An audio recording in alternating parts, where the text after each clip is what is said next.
অপবিশ্বাসের জীবনে যত সফলতা আছে, যত কৃতিত্ব আছে, যত অর্জন আছে, সবকিছু উৎসর্গ করলেন শাকিব খানের নামে।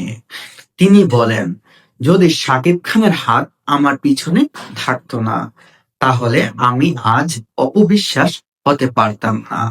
বাংলাদেশের মতো ইন্ডাস্ট্রিতে আমি কখনোই জায়গা করে নিতে পারতাম না।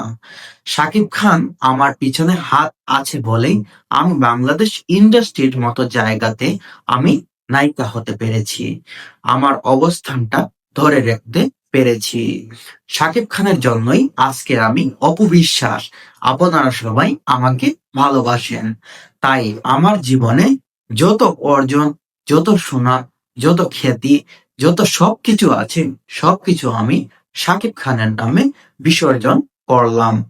কারণ শাকিব খান এমন একটা নায়ক, সে আমাকে অপবিশ্বাস বানিয়েছে, আমার স্বামী, আমার সন্তানের বাবা, এমনকি আমার ভালোবাসার মানুষ। তাই শাকিব খানকে আমি শ্রদ্ধা এবং মর্যাদা সবার উপরেই সব সময় রাখি। অপবিশ্বাস আরো বলেন, মা বাবার পরে যদি আমি কাউকে শ্রদ্ধা করি বা কারো কথা মেনে চলি, সেটা হলেন শাকিব খান। তাহলে একটা জিনিস খেয়াল করেন, অপবিশ্বাস শাকিব খানকে ভালোবেসে বলেই আজও শাকিব খানের নামে কোনো বাজে মন্তব্য করেননি। এটাই হচ্ছে প্রকৃত ভালোবাসার গুণ।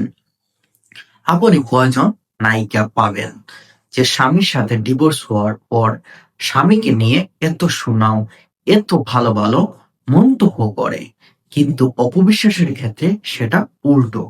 আপনি দেখবেন অপবিশ্বাস তার স্বামীকে নিয়ে সব সময় ভালো কথা বলে। সেই ক্ষেত্রে তার শ্বশুর শাশুড়ি বা আত্মীয় স্বজন যারাই আছে, সবাইকে নিয়ে অপবিশ্বাস খুব ভালো ভালো মন্তব্য করে।